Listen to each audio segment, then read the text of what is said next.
going to save me from myself tonight, which is to prevent me from lecturing. I'll try my best. I'm sitting because I'm not very strong on my feet. I've just recovered from a viral, so I'm not sure if I have enough energy to stand for an hour and speak. I'm not sure why I'm here actually. I think you need to be a genius to speak about one, and I'm certainly not. So there's a problem. I think that there is a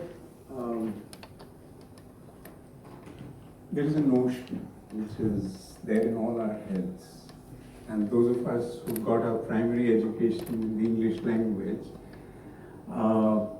and that notion is a notion of genius as an individual. Am I wrong? In other words, some people are and others are not, right? That's broadly. And those some people are very few, 1 in a million or 1 in 100 million, and so on. So there's a whole cult of genius, and there's a whole fetish around it. Genius has certain exceptional qualities, so exceptional as to be superhuman, and so on. So I want to talk about this, and I want to forewarn you about this notion, because I find it a dangerous notion, both for the individual who is seen as a genius, for whom I think it's a very dangerous notion. And I'll try to show why, in Rabindranath's case, it worked against him in so many ways in the latter half of his life, especially his last 30 years, when he was writing in English and getting global exposure. Rabindranath, for those of you who may not know this, was by a long mile the most famous writer, not only in India, but in the world of his time. Think of what that means. There is nobody like that in today's world. Such a figure doesn't exist, who is known around the world as the greatest poet and writer and thinker of his time, and so on. So he was the sort of mega rock star of his generation, if you think about it. And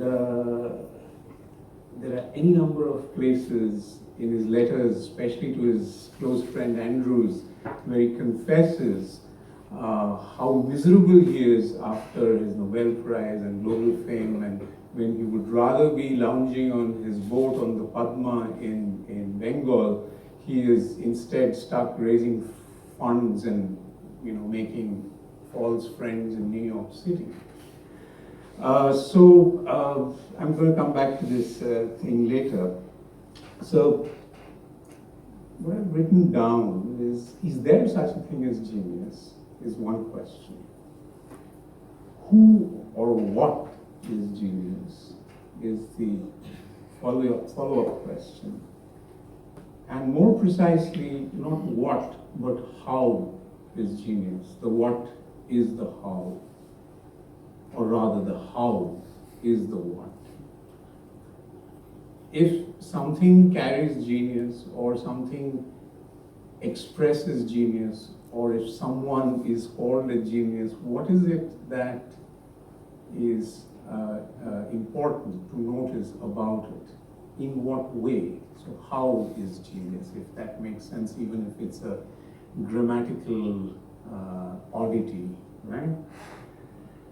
And I want to say to you, first of all, that it's a very modern Western notion. There's a lot of projection we do from the times we live in into all times past. Da Vinci is a genius, and Aristotle is a genius, and so on. But all that we see from the modern perspective. Kalidas is a genius, etc. And not all cultures have had this notion. Actually, most cultures have not had this notion. So that's something to think about, keep in mind.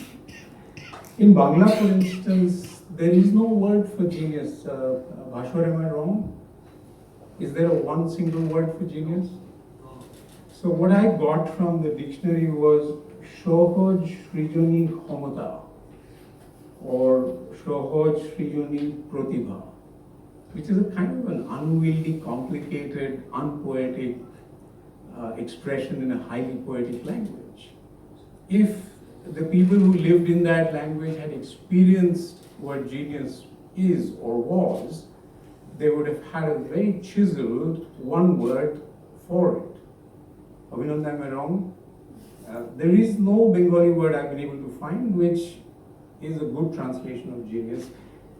Hindi, think of it. Many Hindi speakers here, is there a word for genius? One word? Pratibha is talent, Shamata is ability, but genius is something much more than all this. Loaded. Ammunition is very heavy. There's no word like that in our languages, as far as I know, and that says something very special, not about them, but about us.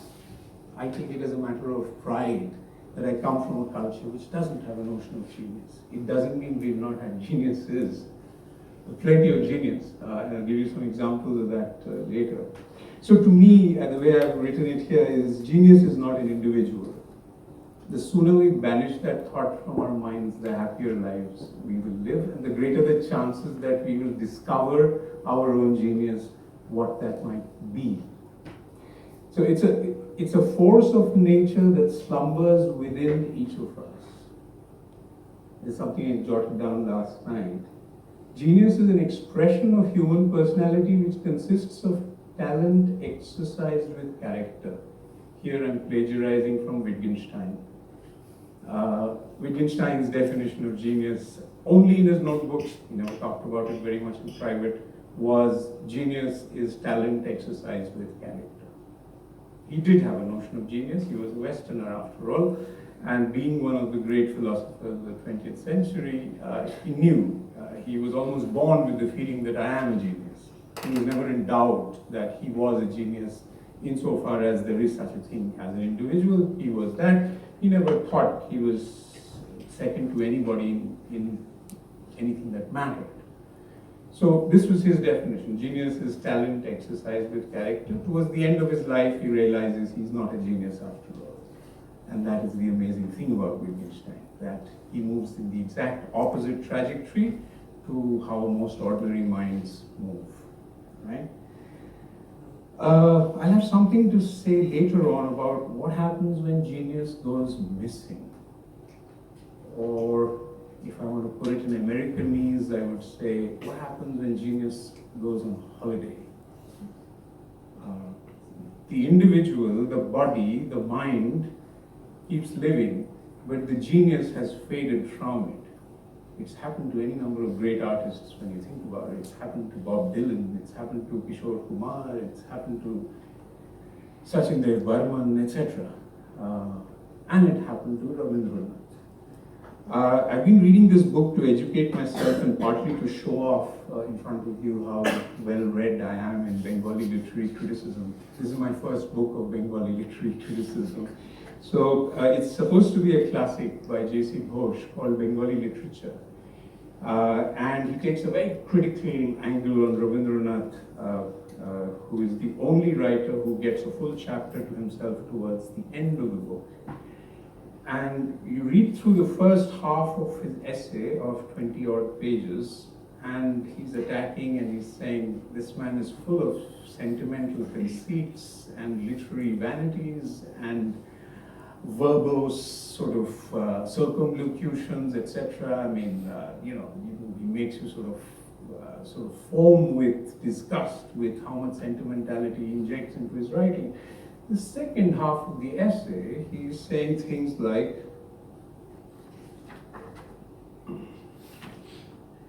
very few poets, secular or religious, have had Tagore's vision of the beauty and wonder of the created world, his joy in life and nature. There never was a poet more of the earth, more earthy than Tagore, da da da da da.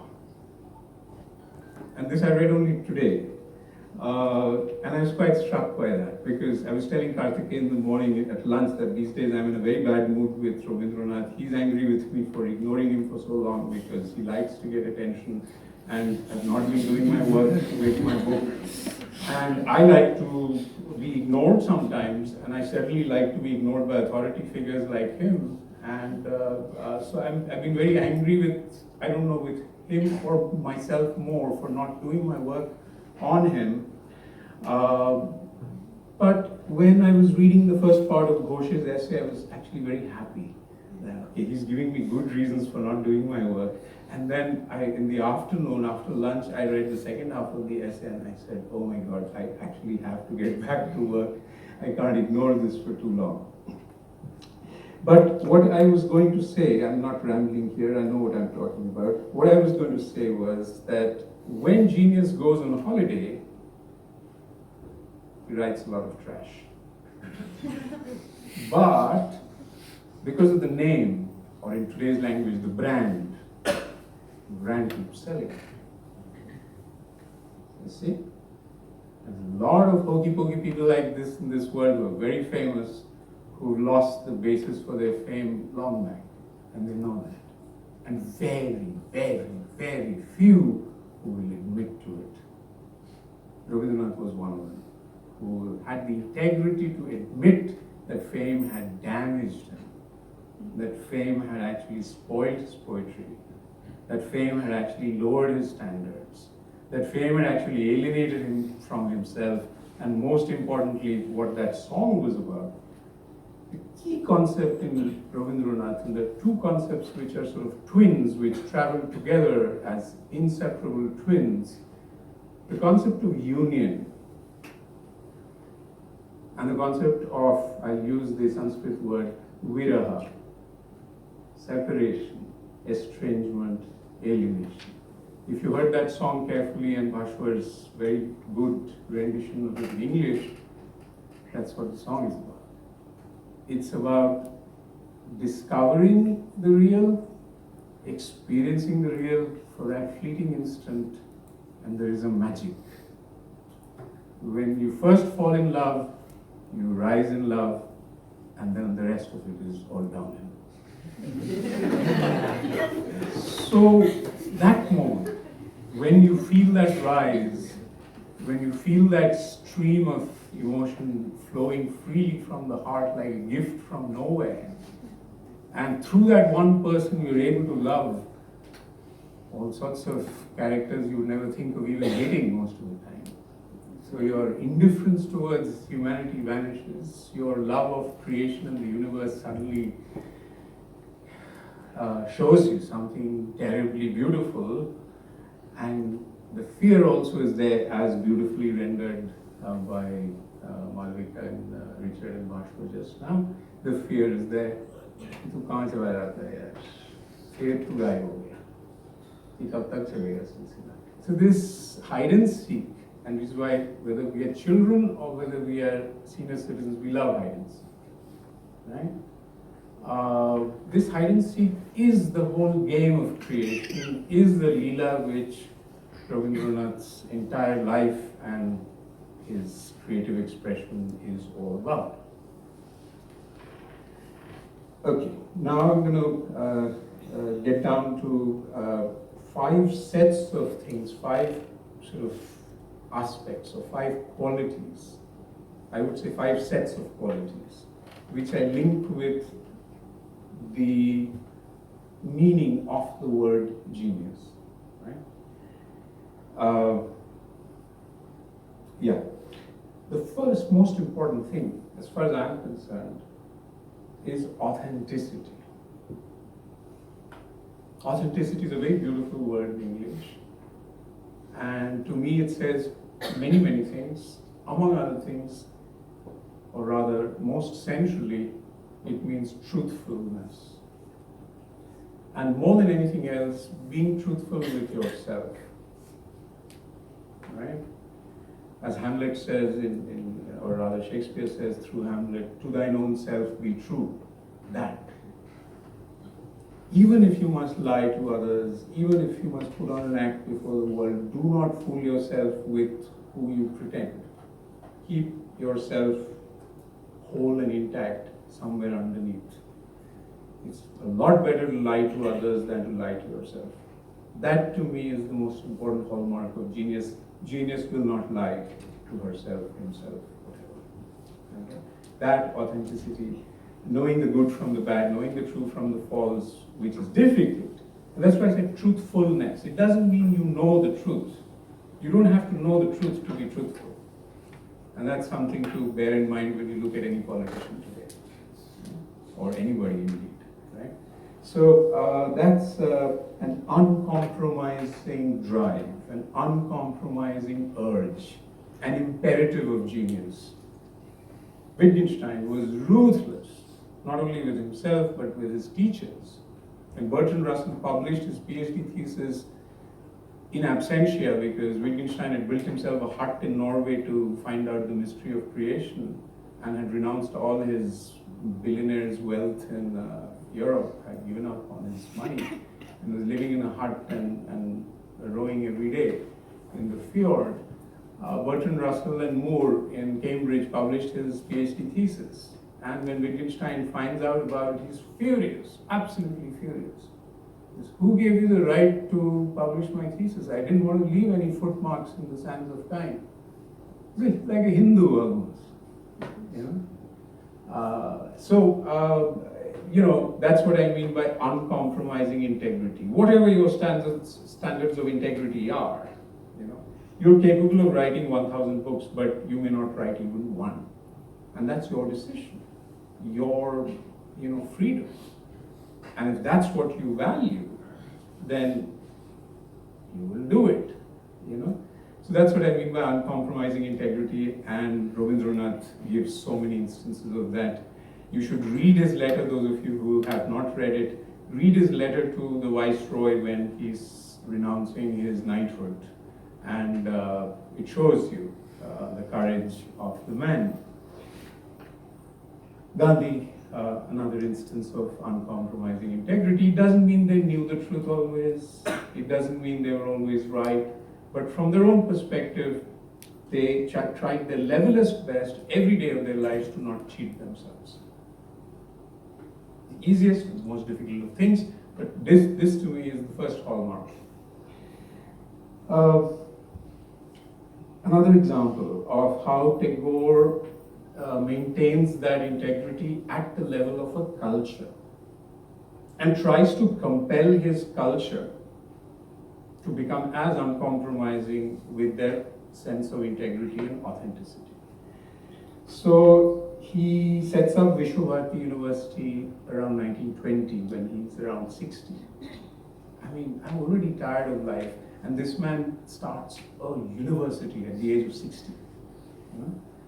And he says in his speech when he's starting the university, this is a bit of a long quotation, so please bear with me. It's called an Eastern University.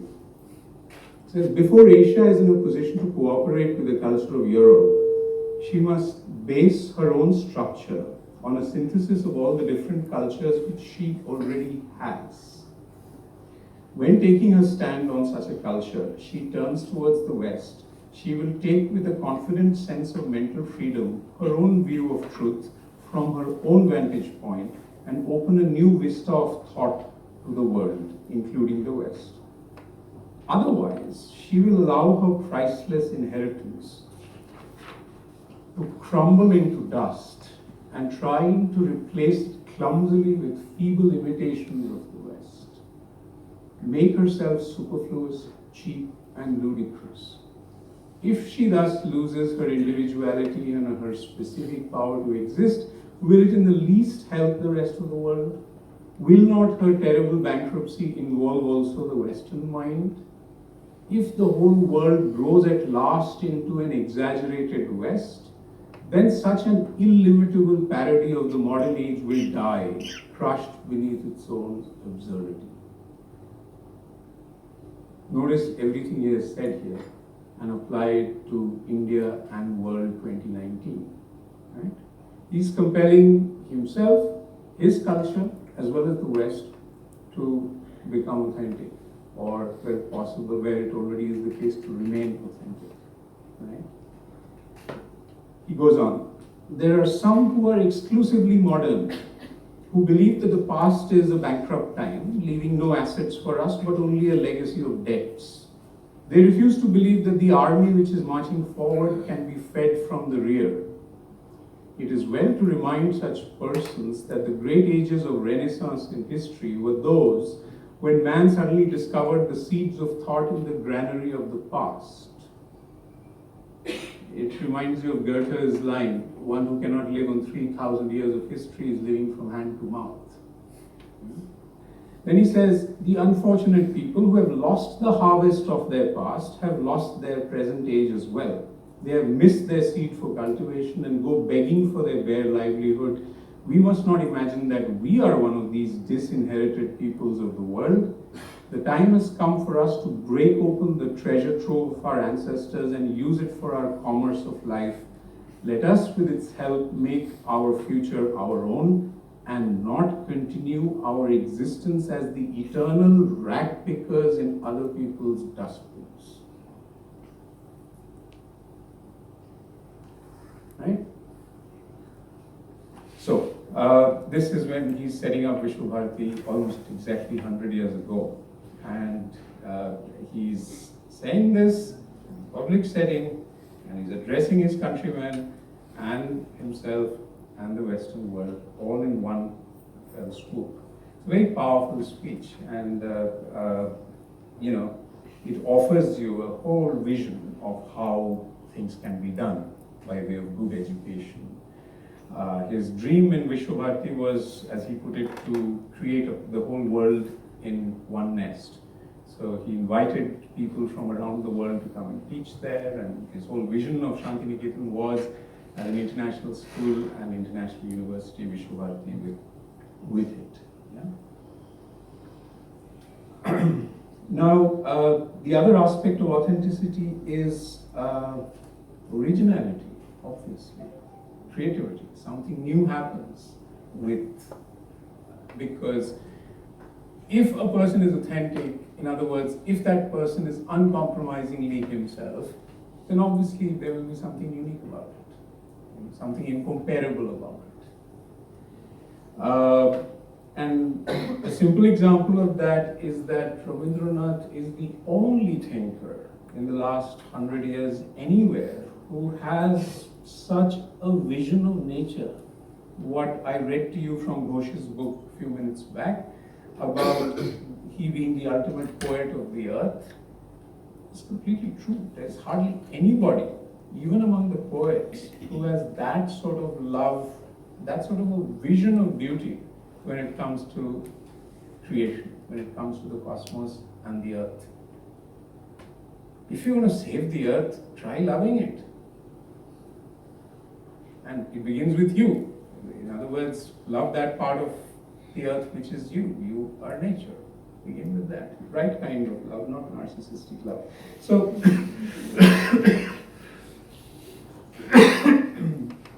so this whole philosophy of nature, which is implicit in Rabindranath, which you heard in that song.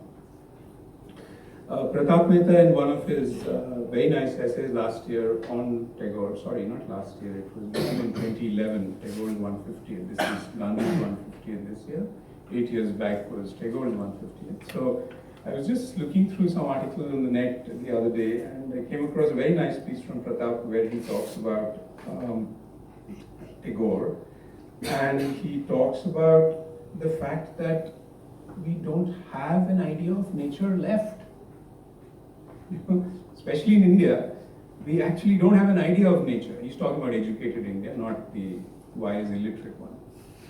So we don't have a notion of nature. We don't deal with nature.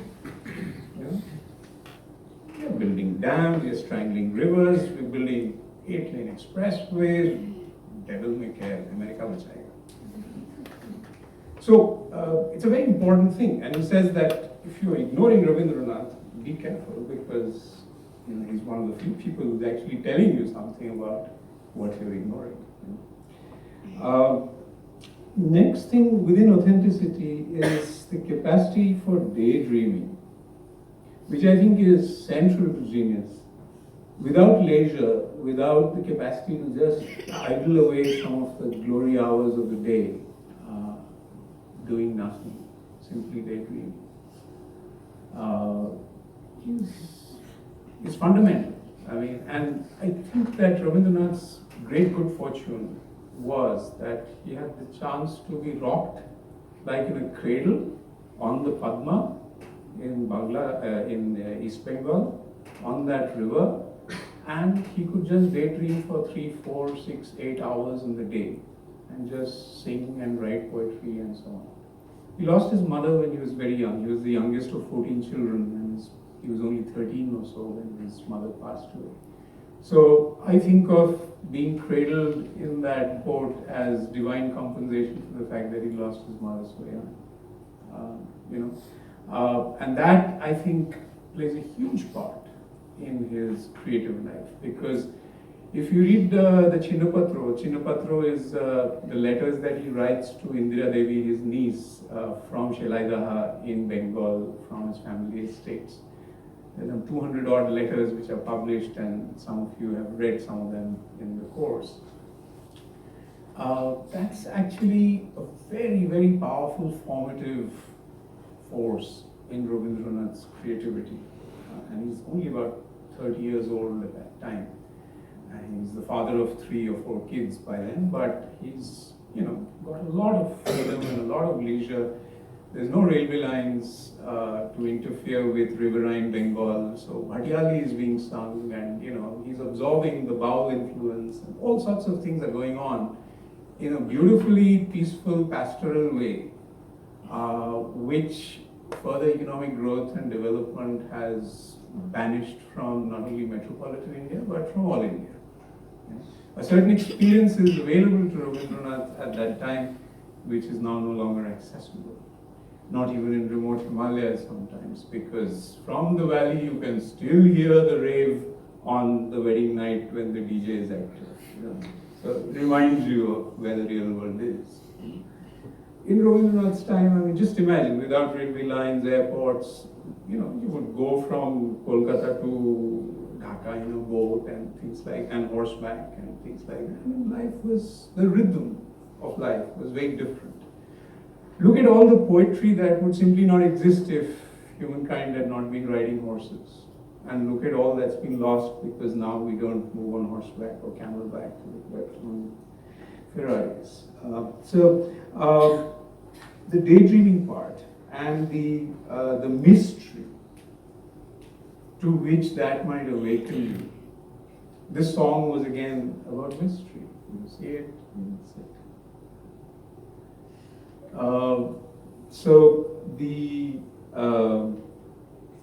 The place that it takes Rabindranath to, he writes about it in many places, and here I'll just give a short few lines from his Atma-Parichay, which is his sort of kind of autobiography, which he writes in his mid-50s. And he writes, I believe in a spiritual world, not as something separate from this world, but as its innermost truth. With the breath we draw, we must always feel this truth, that we are living in God. He's not even saying like Tolstoy, God is living in you. He's saying we are living in God, as though God is a place, as though God is a location, as though God is something stable, who will not cheat on you, unlike what this song seems to suggest. And many other Rabindranath songs seem to suggest that maybe God can play with you, maybe God can deceive you, etc.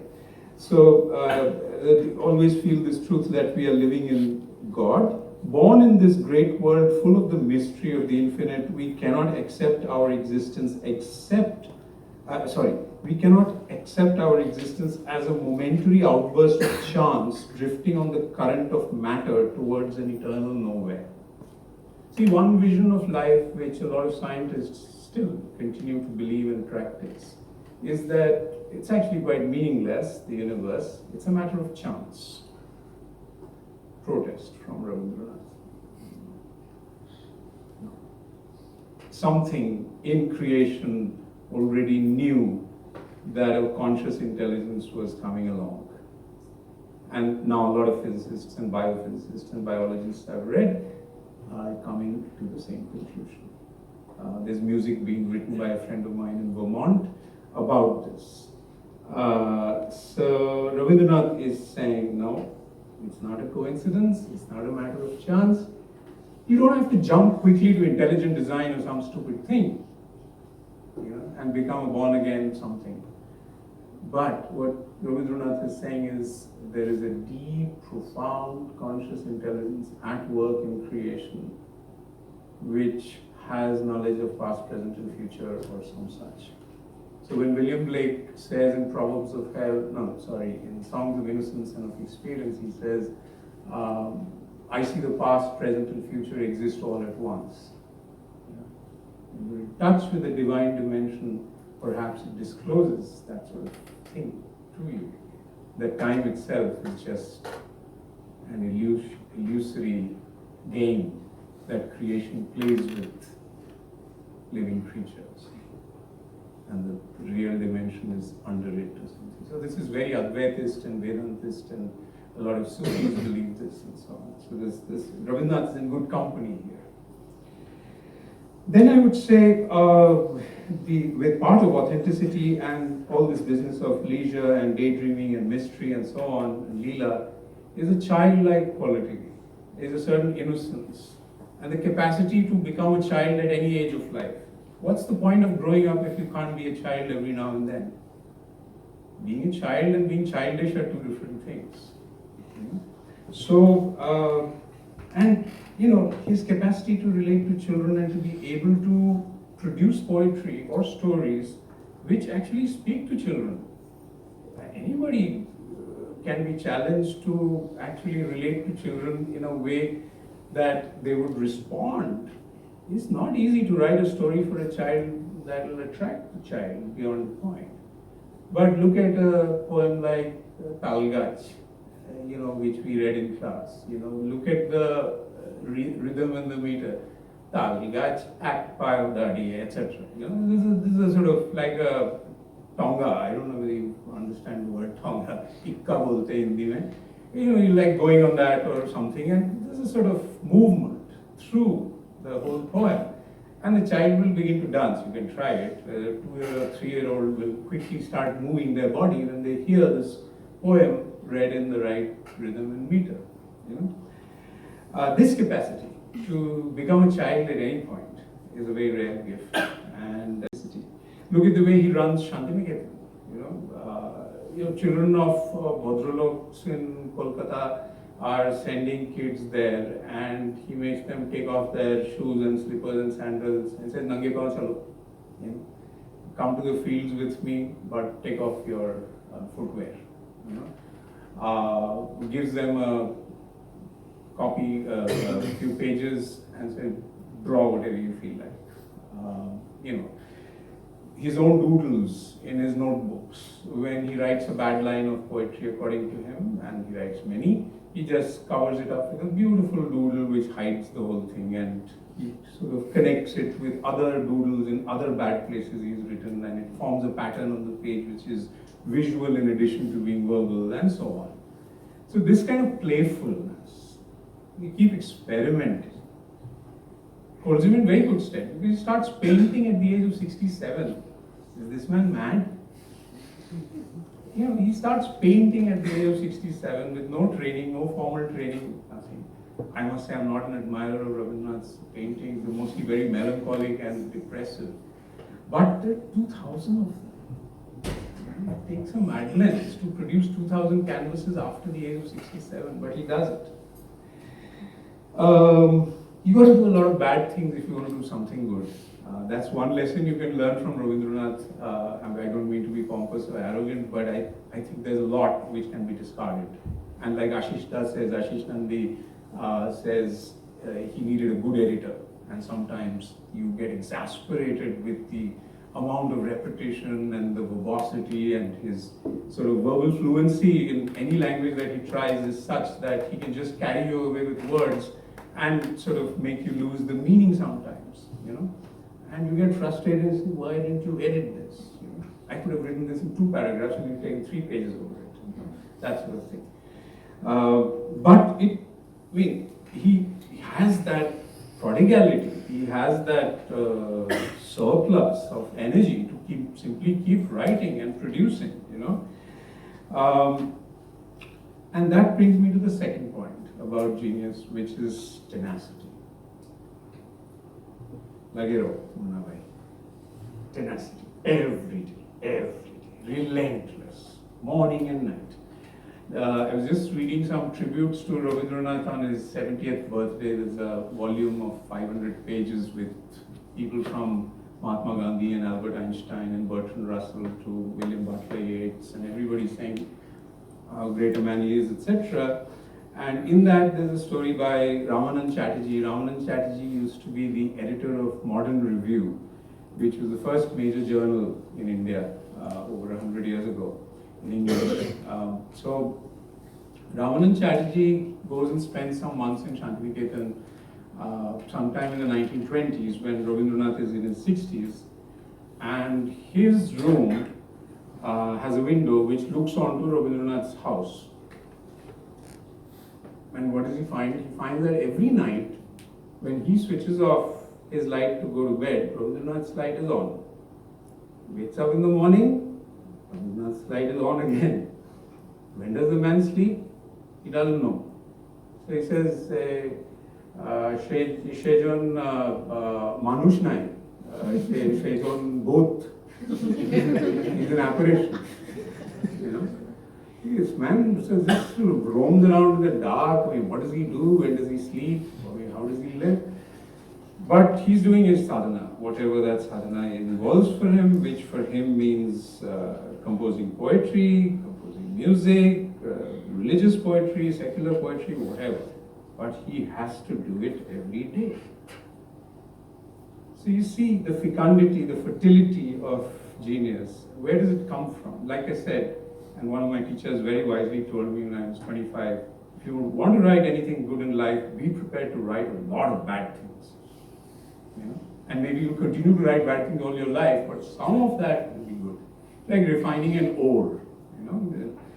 So that was one reason Wittgenstein and people like that just did not want to publish it, because they knew, in advance they knew this is bad, this is bad, bad. It doesn't mean I don't know what is good, but in order to create it, in order to do it, in order to express it, I must work harder and I must keep refining somewhere.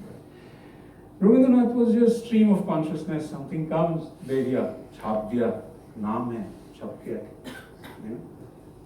It's a very dangerous thing, which is why they say, there's a famous saying in Bengal, which some of you will know, one life is too little to read everything that Rabindranath wrote in his life. And I certainly have no such ambition to be a Tagore scholar or to become an expert in Rabindranath or anything like that, because it's just stupid exercise to get into it. But anyway, people do it.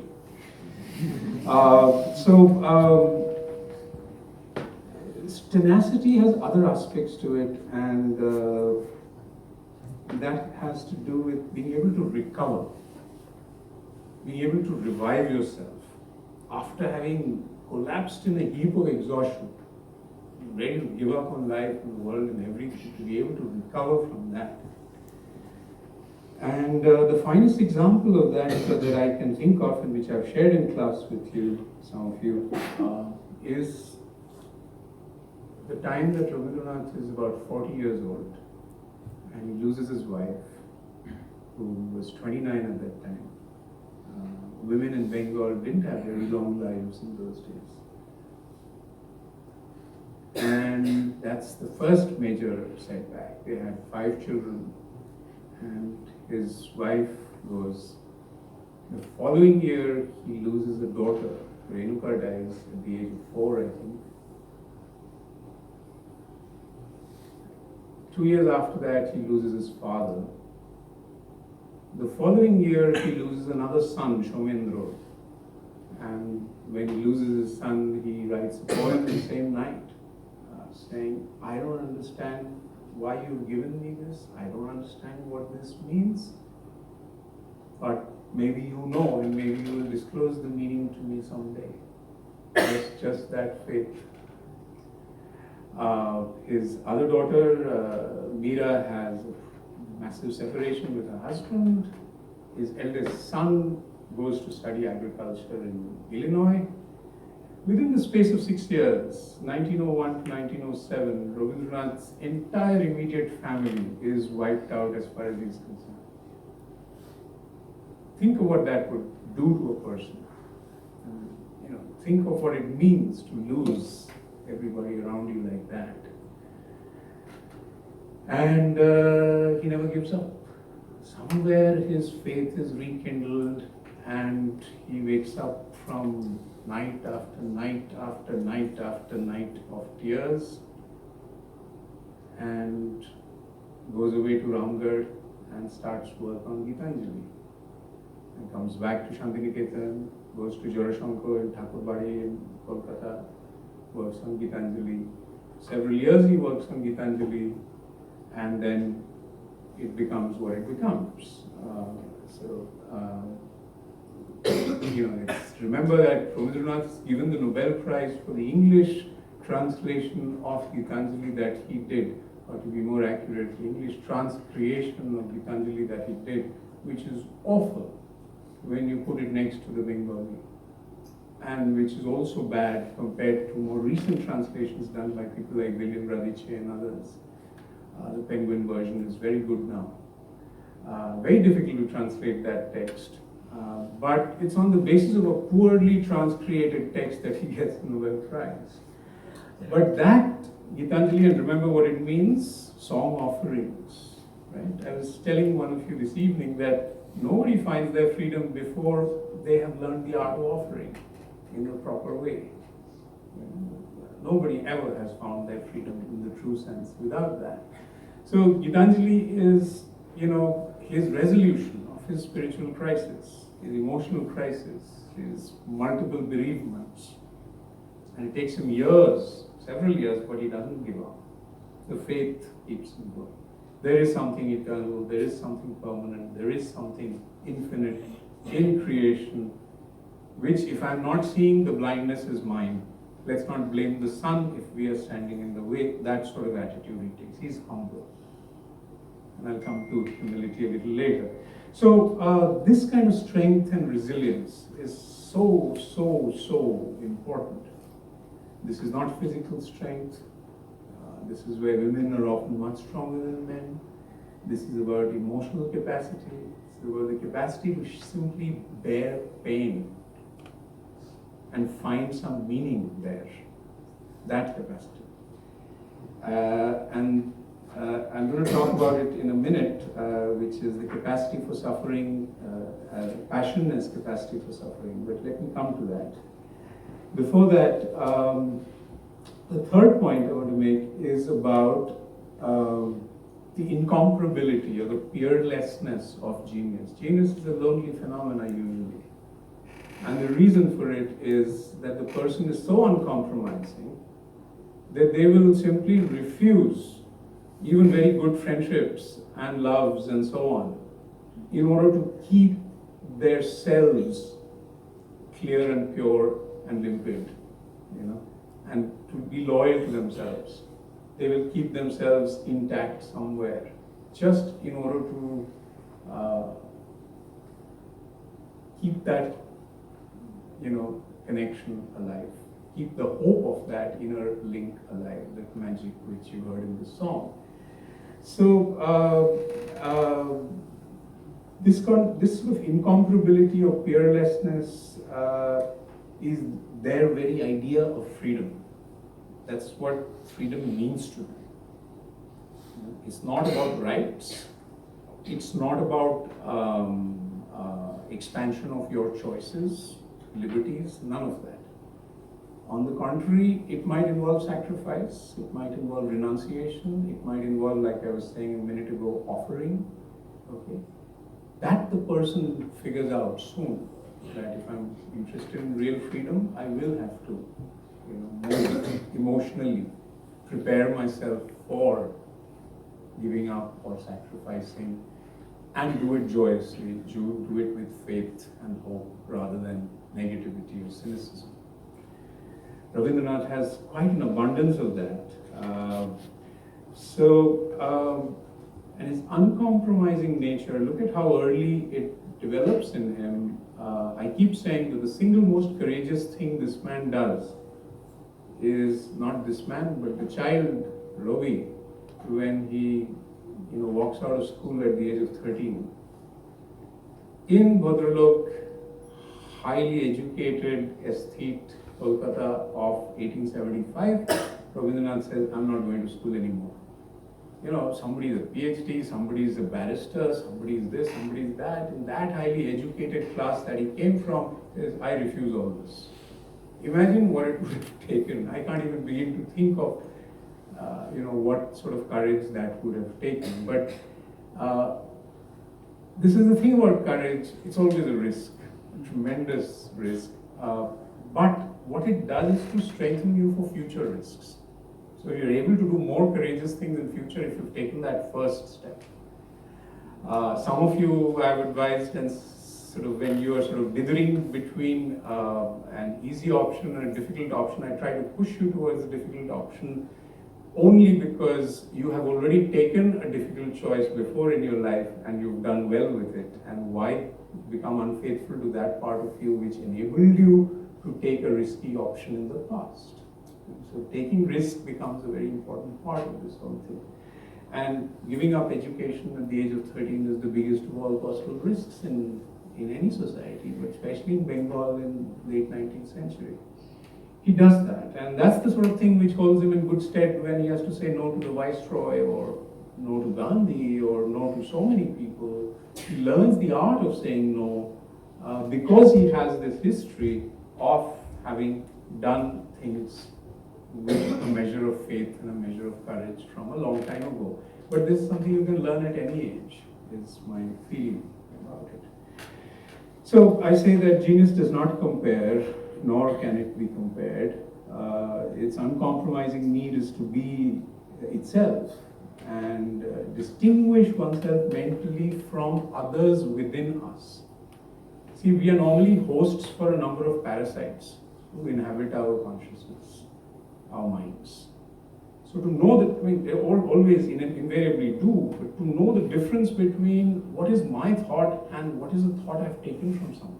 Which is why one of the first things you teach as a teacher is not to plagiarize. It's sort of demeaning to yourself to do that, because you'll never know how you think unless you make the effort of discovering that and take the initiative there. So to know yourself from others within you and thoughts of others within you, feelings of others, because we even are now living in a world where feelings are plagiarized. Look at the dangers of the technologies which we have. So, in such a world, Rabindranath is purist. Is खुद के सिवा मुझे कुछ नहीं चाहिए. खुद मिल गया तो खुदा मिल गया. That is the sort of understanding he works with. So very Sufi in that way.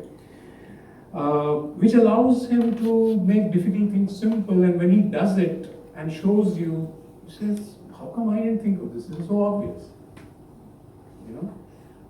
It's like when Sachin used to play his cover drive, I used to say to myself, it's so easy, how couldn't I do it?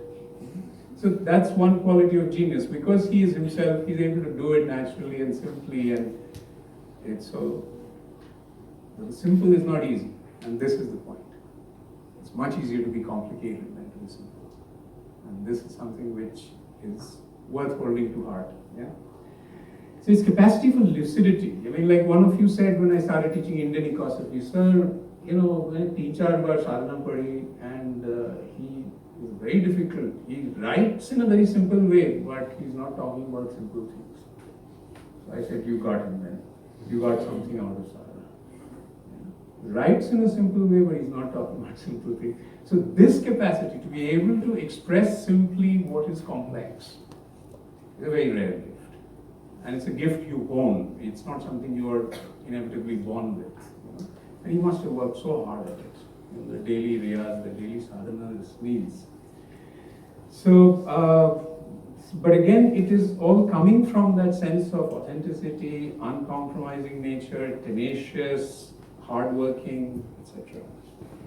Now I return to the point about the capacity to suffer. And that is actually the original meaning, believe it or not, of the word passion. Something which is there in every second commercial today is actually rooted somewhere completely different. So it comes from Latin and passionem, which means the capacity to suffer.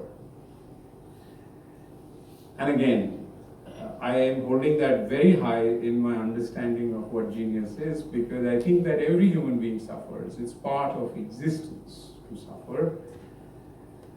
If one spurns that suffering, one must remember that the one thing which we can control is that, whether you're going to accept it or spurn it. Because spurning it, you can bet all your money on it, is going to make the suffering worse.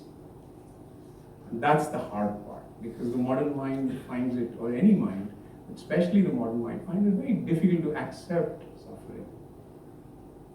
Especially when you don't understand what it means. Nietzsche says somewhere, more than one place, man will suffer anything provided he understands its meaning. A mother going through labor pains does not, find it difficult to, experience that pain, to live that pain, because it means the world, means the earth, right? So when something has meaning, you're able to bear it. When it is meaningless, much harder. But now remember Rabindranath's second son's death, and it's a completely meaningless thing. You're losing your child. And imagine what that must make a father feel, especially after that child is already motherless, and in that sort of context, he's losing his son, and what that must make him feel. And how much guilt he must have gone through for thinking that if Mrinalini was alive, then she would have been able to take care of him. I didn't take enough care of him, that's why this happened and that happened. 50 million thoughts must have plagued him. Get past all that, not easy. So, this takes resilience, this takes that emotional power, that capacity to bear suffering. And a certain equanimity comes with time and with age, and in Rabindranath you see a lot of it, and the humility that all this teaches you in the face of death is something exceptional in Rabindranath. His music is full of it, every second song is about this. And remember, I've shared this in class with you, the original tragedy of Rabindranath's life and the original muse for Rabindranath is his own sister-in-law, his Bhabi, right? So Kadambari, when she kills herself, within a year of Rabindranath's wedding, it shatters everything in his life. It turns everything upside down. And remember, at that time, Rabindranath is just 23 years old. So from the age of 23 to the age of 80, that's how long he lives. He has to live with that loss, in which a million things are involved, because he pretty much grew up with his sister-in-law. Because like I said, in Bengal, they used to marry girls very early for all sorts of reasons best known to them. At the age of 10, Kadambari came to their house. At the age of 11, Rabindranath was a year younger to her. And Kadambari's husband, Rabindranath's elder brother, was 13 years or so older to her. So he was a full-grown man, and he was doing various things that men do. So for her, the little girl, Rabindranath was the closest company. So the intimacy of that bond is very difficult for us and later generations to imagine what this must have meant.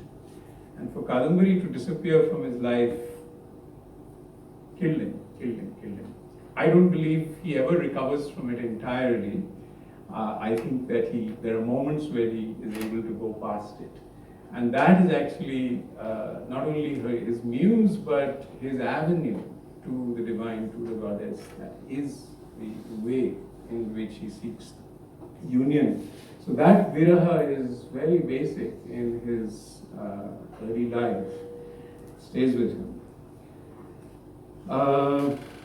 Now, we are running short of time. Farhan?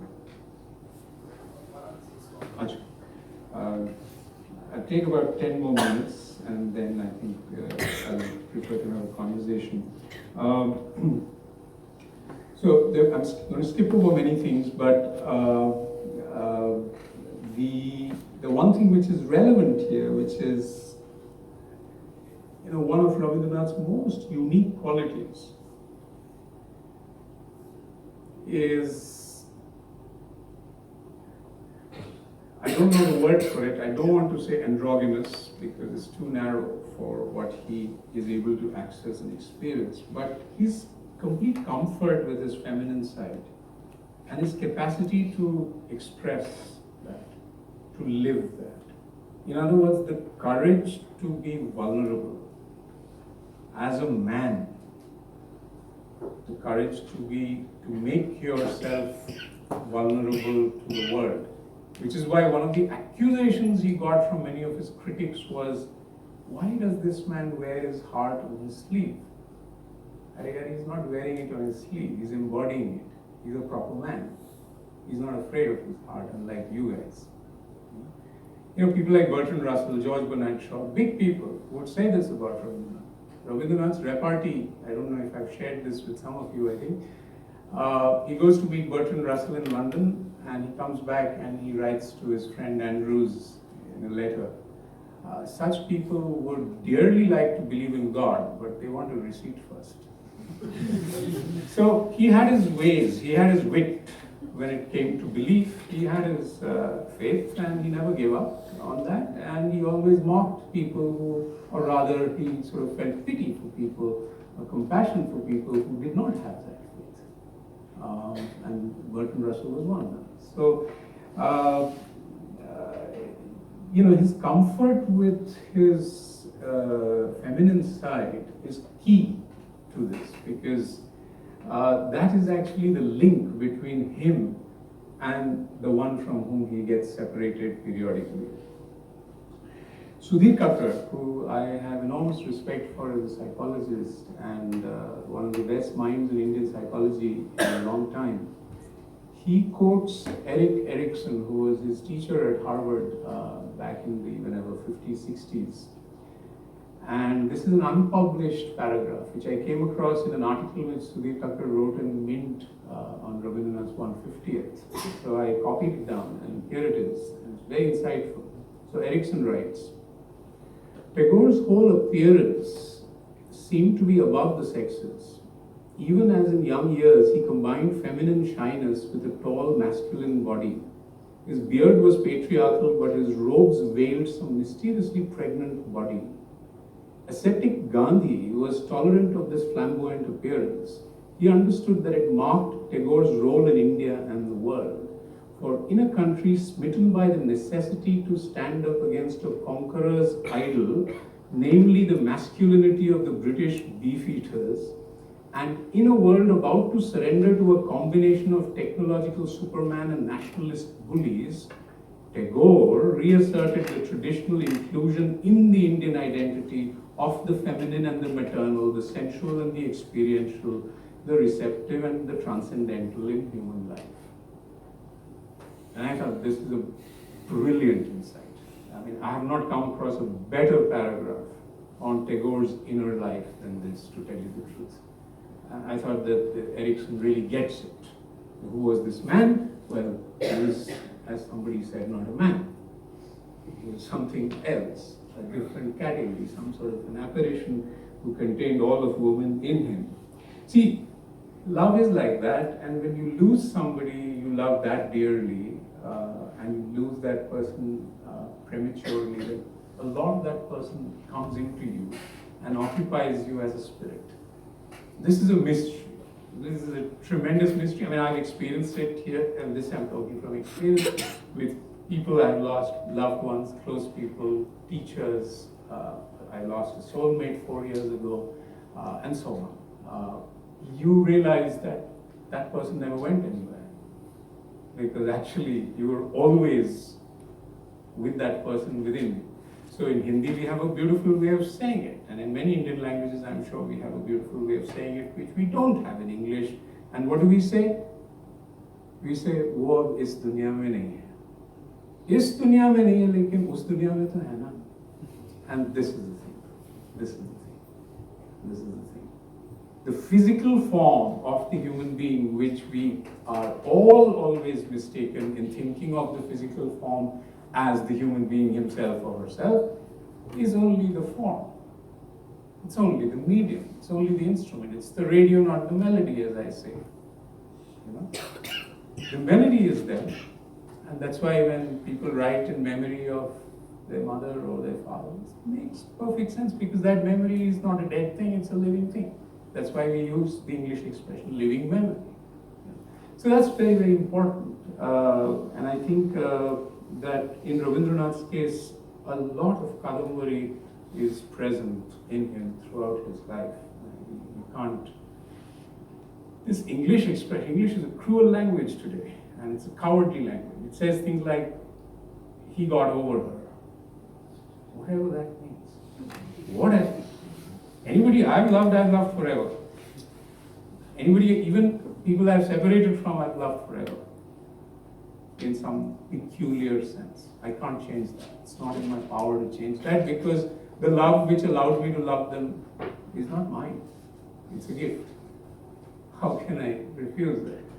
So it's a mystery as to how this happens, but this does happen, and Rabindranath knew this very well. It's there in his stories.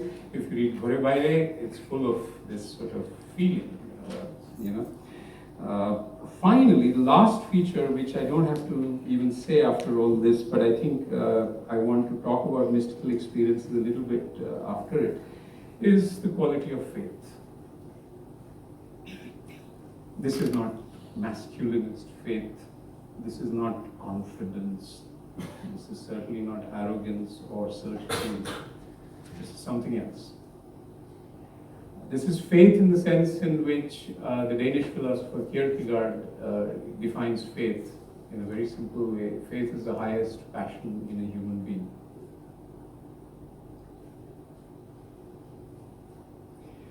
This is where reason looks stupid, because it is in front of genuine faith.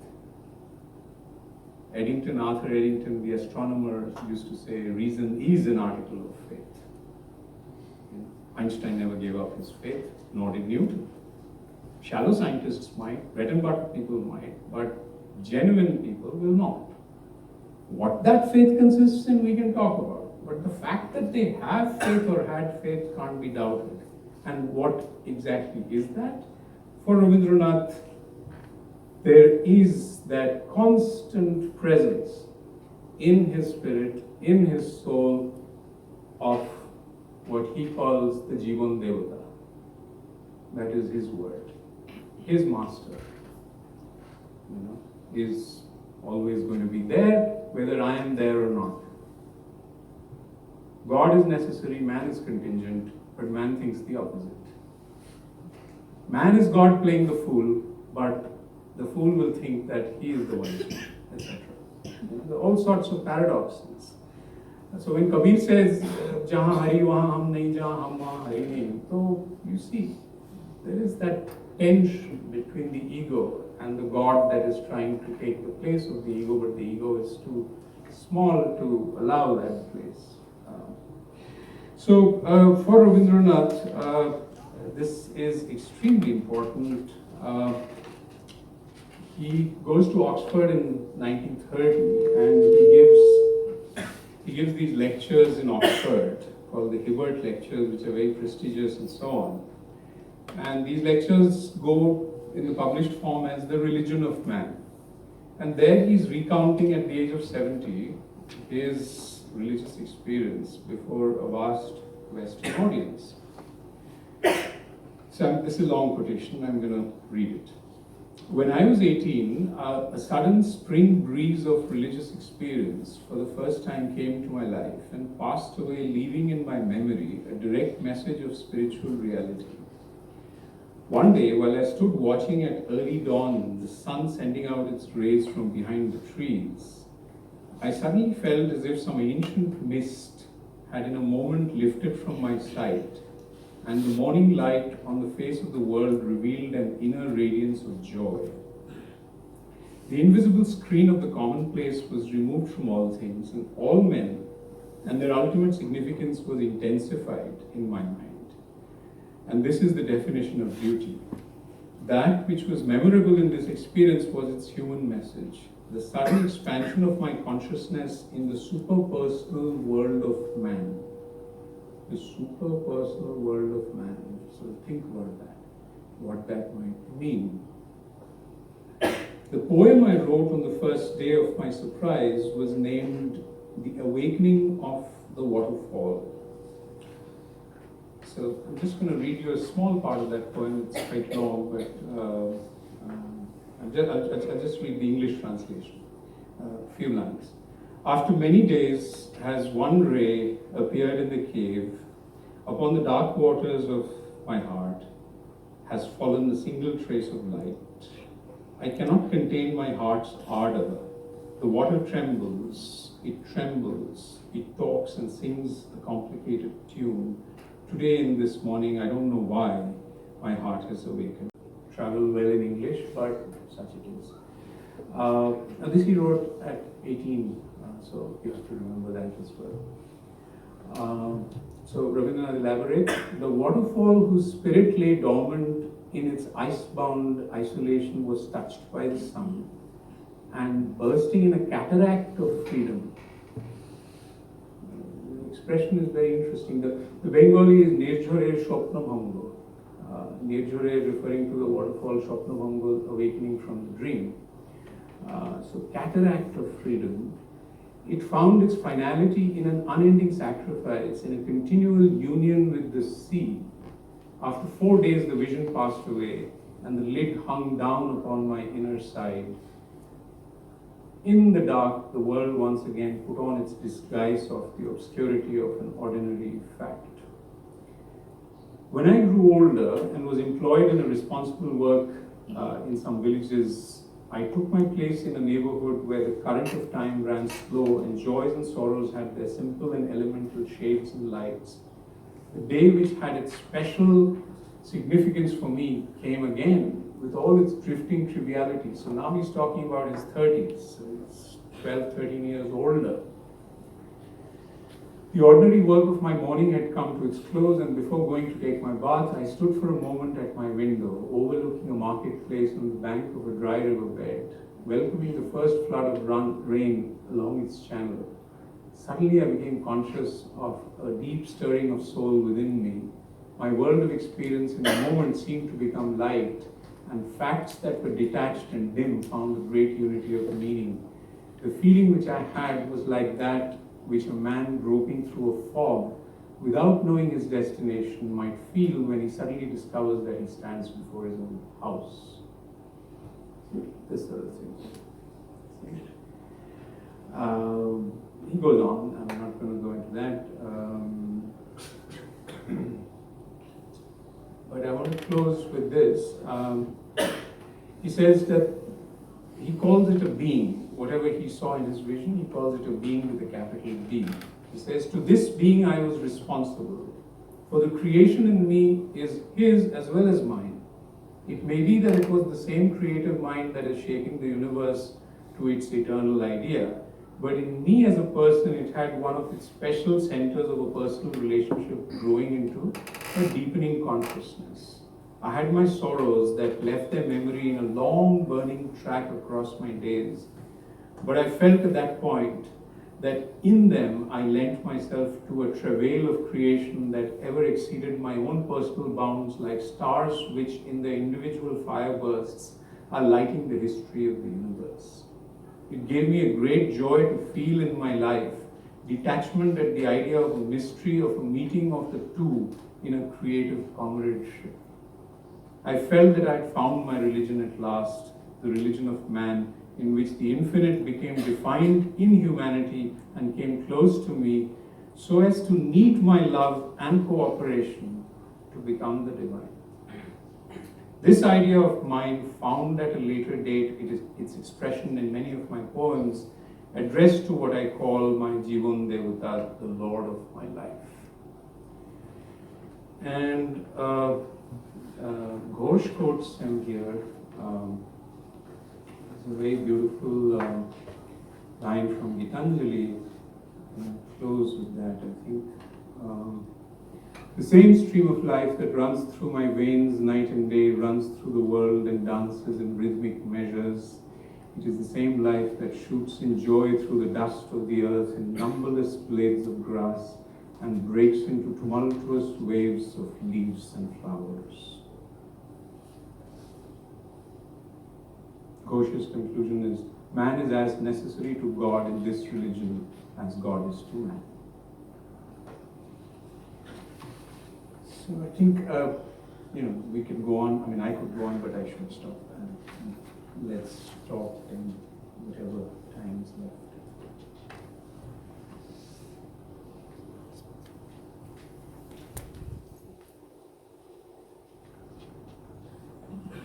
If there are any questions to be asked? Questions or reflections, or just be easy about what you wish to express. Anurag. So, sir, as you mentioned about Tagore having a childlike innocence, daydream nature. So, I was thinking in today's time when we say like, "आपको दुनियादारी की कोई समझ नहीं है," or like you're a fool to be living. You have no knowledge of the evil world. So, sir, in today's time, would Tagore have been said that, like, आपको, when he talks about the idyllic state of nature, or about how he expressed, how he used to live through the stream, the waterfall within himself. So if people will say that आपको कोई समझ नहीं है दुनियादारी की कहाँ से कहाँ गए, that's a common issue to say. So how would he have responded?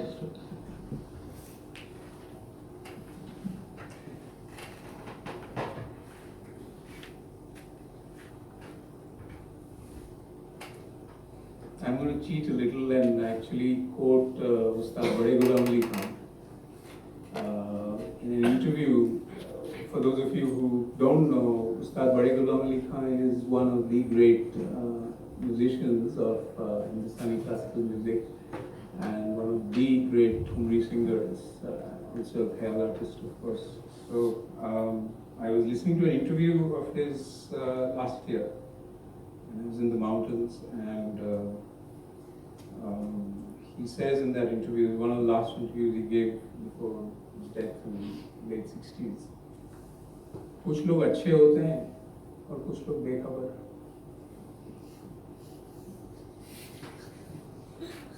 In today's world, you see, when we were kids, you still have on radio Vivid Bharati. Does anyone listen to the radio? Vivid Bharati, you have, right? So Vivid Bharati started after Nehru and so on. And when we were kids in our 70s in small town Patna, so often listen to the radio in the evening, and there'll be the 6 o'clock news, and from about 5:45 to 6, खोए हुए व्यक्तियों की सूचनाएं, है ना? फलाना बच्चा पाया गया है पटना स्टेशन पे, उम्र 5 साल, माँ का नाम ये बताता है, पिता, etc.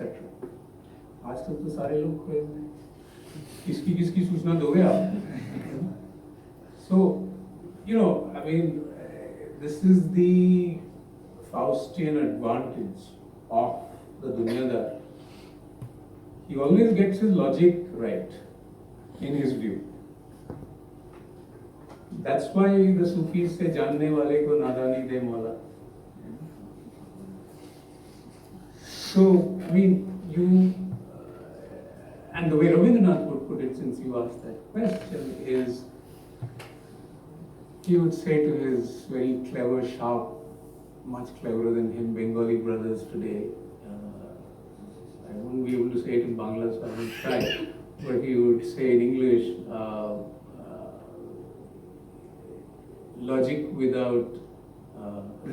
reason without love is like a dagger without a handle. It cuts the hand that wields it. So he'd give a poetic response. He would not give a worldly response, which is not an evasion of the question. On the contrary, the one who is challenging you to become a Dunyadar is the evader, not the invader.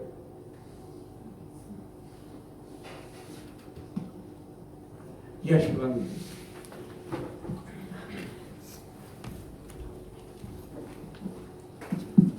So can ego ever win the battle against faith? It wins every day. Just look around you. Like a more meaningful battle. The more meaningful battle, not the ego more there.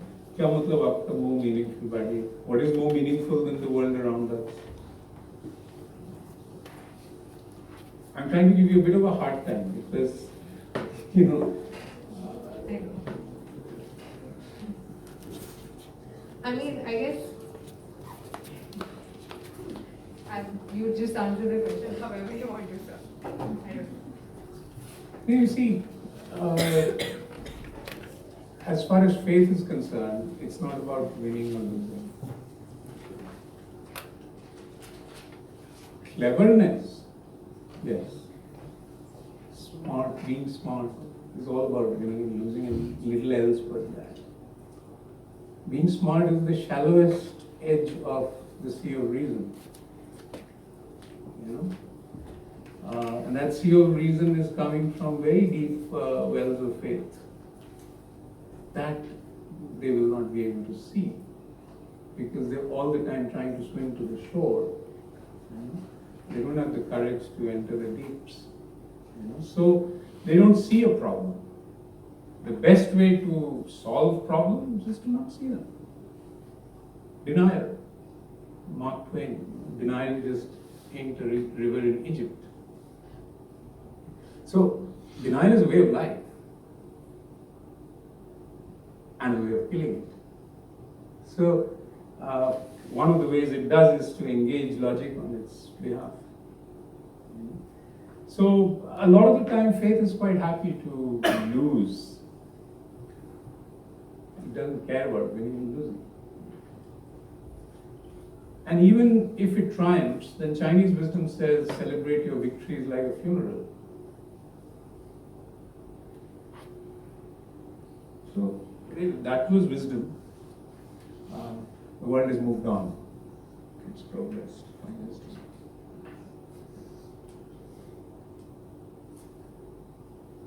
Yes.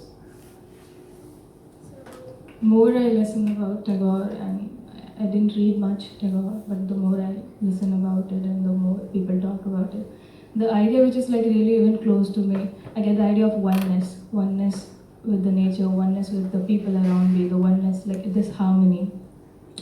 And that also give me the idea I have to shade more of me to know more about me, the more about myself. I have to shade more of me to know more about myself. You have to share. Shed. Ah. Yeah.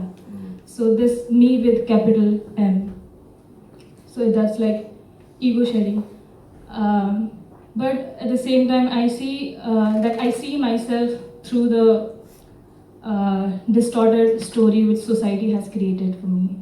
I see through that lens, and that ultimately created a vicious circle of delusion, which I live every day. And so in that sense, like where I go to find myself. Well, like I said, you don't have to know the truth to be truthful. And what one needs to do is apply one's sense of discrimination at every stage to keep removing layers of falsehood or lies or myths or stories or whatever. Some stories may have some real substance behind them, etc. So it's a matter of learning to discard what is false without knowing what the truth is. You see? Everybody in this room knows how to do it. Whether you'll actually do it or not is a different question. But everybody actually knows somewhere. This is the thing about truth. This is a funny thing. You don't need to read books for it. You already know somewhere that this is actually closer to it than that. But such is the lure of the world and the lure of habit especially, because our habits are formed in the world, that one is constantly tending towards this. Gravitation works like that. So to fight that worldly gravity and pull yourself in the other direction is a difficult and sometimes very lonely exercise. But I think if one works with a group of people, creates a community through which one learns, it can become a little easier, provided you hold each other to high standards. So that is one way. I think group work, community work is essential in many cases, because there's nothing quite as important as the company you keep.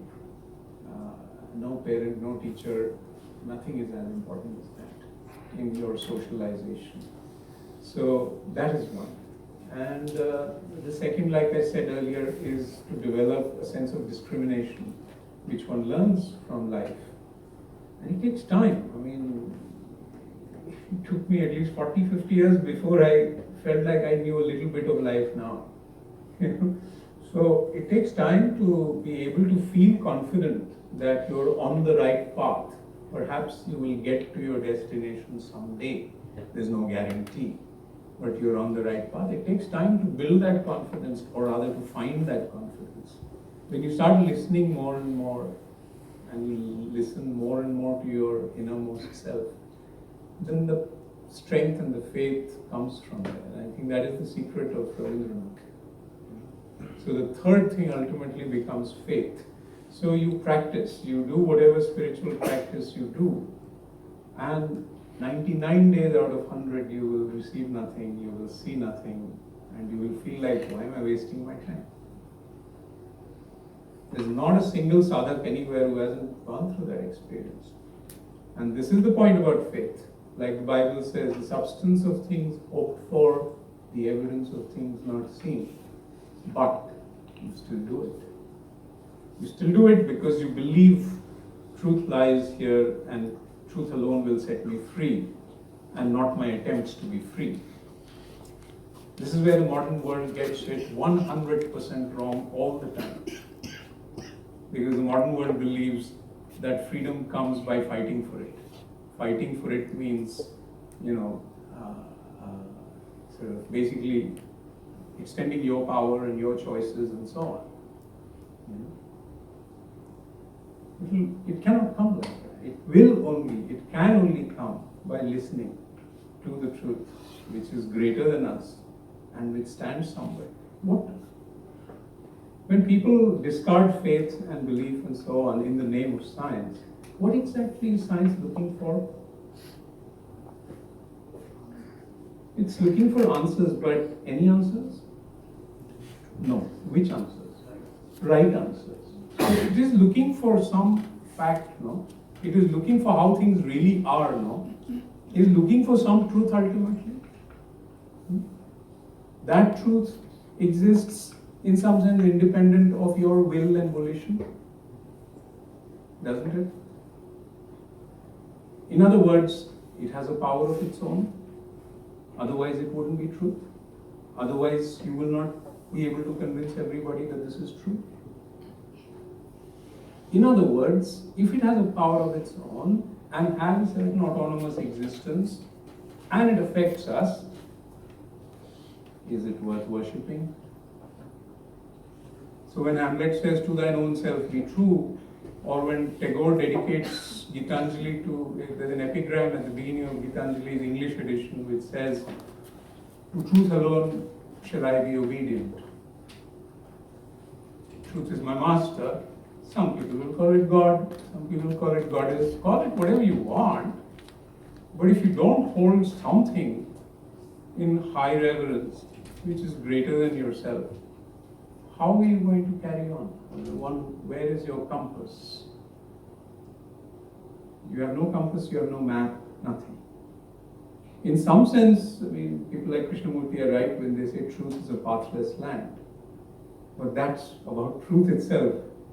But meanwhile, how do you seek that pathless land?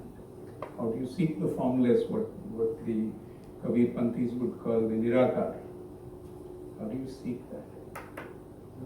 You can only seek it by discarding. You can't seek it by acquiring. So I always say that the truth is the whole, and I want the whole. But if I want the whole, I can't desire one part of the whole. and take it for the whole and believe that I've got the whole. So it's a disciplining of desires also then. Exactly how much desire you're willing to embrace, and which are moderate and acceptable and which are not, etc. You develop sense of discrimination towards all these things. So these are the 3 or 4 ways that I can think of. So one way which I like think for myself, like which I been trying to embrace in me, that is just to love more. I think love. I don't know, like what Ravindra, I really want to know what Rabindranath Tagore says on it. But yeah, if I'm capable to love more and if I just know about love, I think that distorts all of my delusion. It shades all of my ego, and it put me in much more harmony with everything around me, with every atom around me. I agree with you. I think you're right. There's a very beautiful nazm of Faiz Ahmed Faiz. It says, "Khuda nahi to aadmi ka pyar hi sahi." God is not always available. To Rabindranath, he was not available most of the time. God was on holiday. I forgot to talk about it, but what happens when genius goes missing? Missing in action. God is that creature, you know. So very elusive, sorry, right? कुत्ते की पूंछ की तरह, मतलब, but more deceptive than all of that. Whatever you can think of is that subtle. But does that mean you're not going to believe because it's so elusive? You know, so this becomes the question. And how do you live while it's not available? And I think love is a very good way to live while it's not available. Provided love is love and doesn't have various hidden agendas hiding behind the name of love.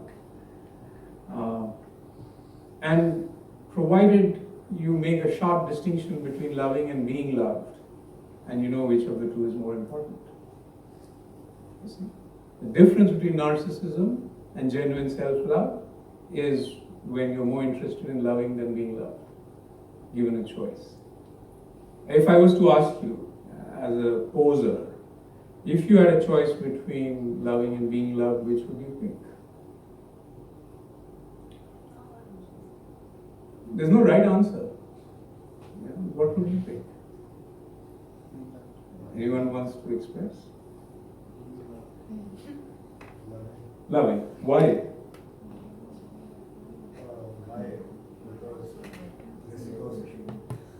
Yeah, technically like that. I think because somewhere it remains in our control, loving. And So, are you interested in controlling love? I think being loved because it gives coming to other people. Okay, that's an honest answer. I think loving because you know that you have the ability to ease someone's suffering, and there is nothing selfish about it. It is a very honest, giving, selfless feeling. You get nothing and you give just because you want to, just for the other person. Well, I'll give you my answer. My answer is I've learned by hard, painful experience that it's better for me to love because I'm just less miserable.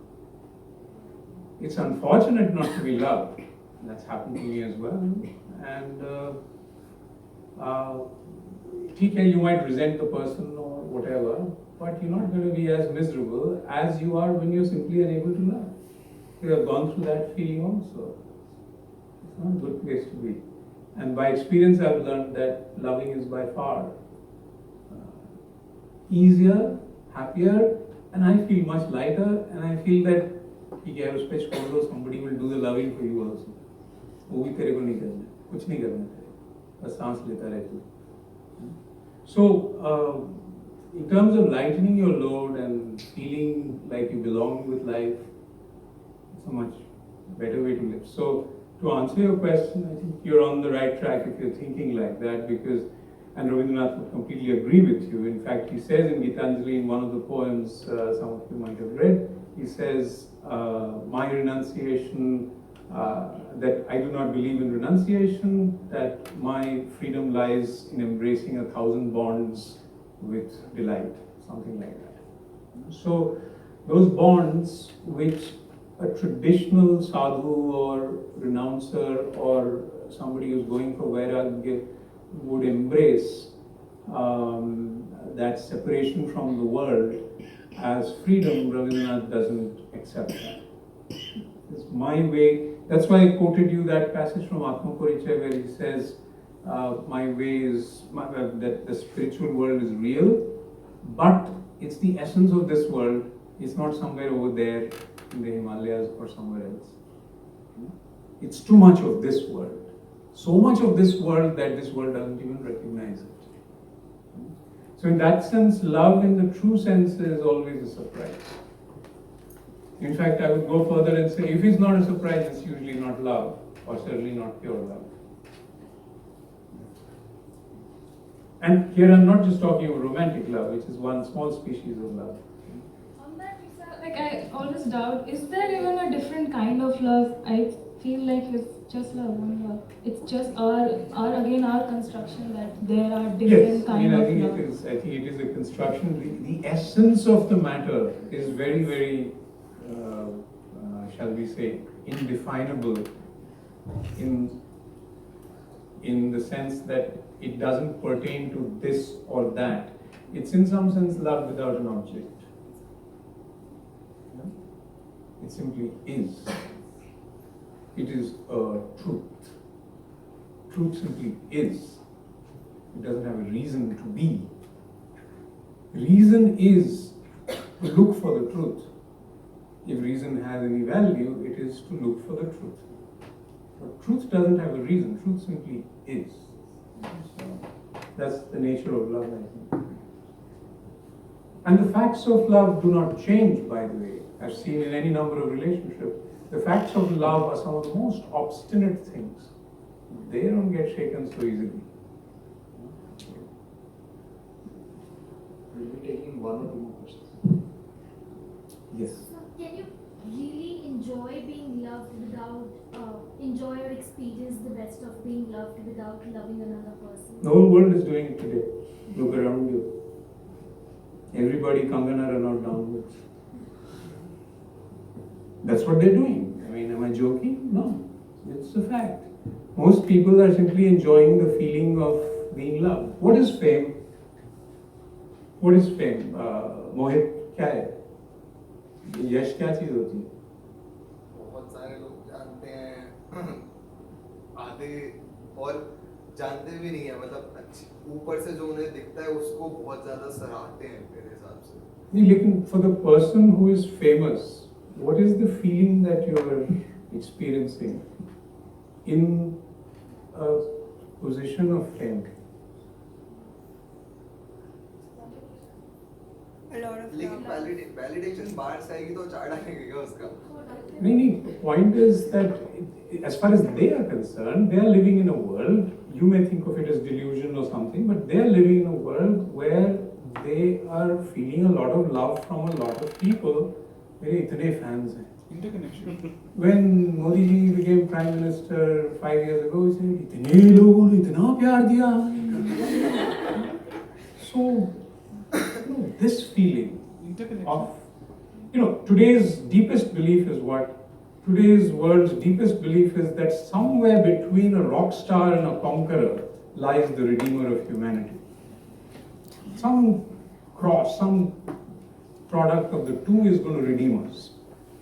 And that person is, any number of us are willing to play that role in public. Oh, apni film wahan chalu kar do. So what are you doing? You're actually doing a public fantasy which works, right? And you are enjoying the feeling of being loved. So that's the answer to your question. That's the age we're living in. That's the norm. Very few people are not doing that. How many of us would not want to be famous? Good. So this is the thing, that there is,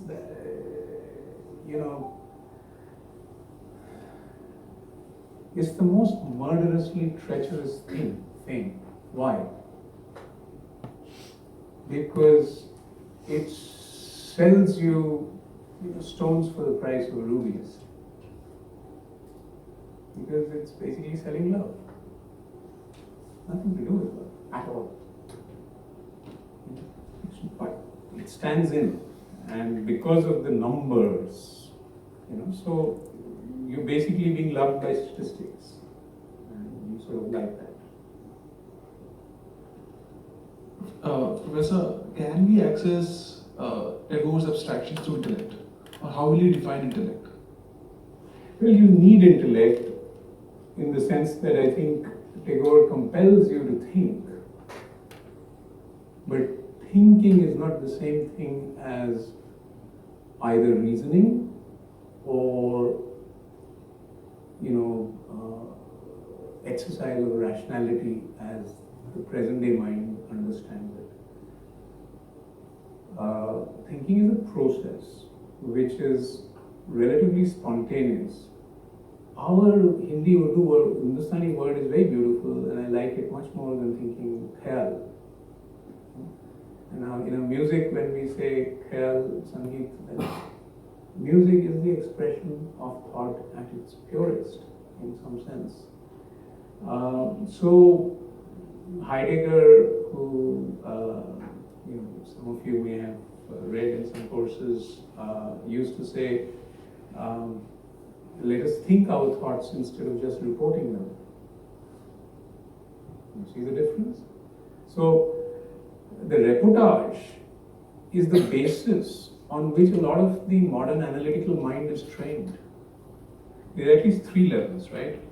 There's the level of language at the surface. Or rather, there's the level of analysis at the surface of a so-called rationally organized world. There's analysis.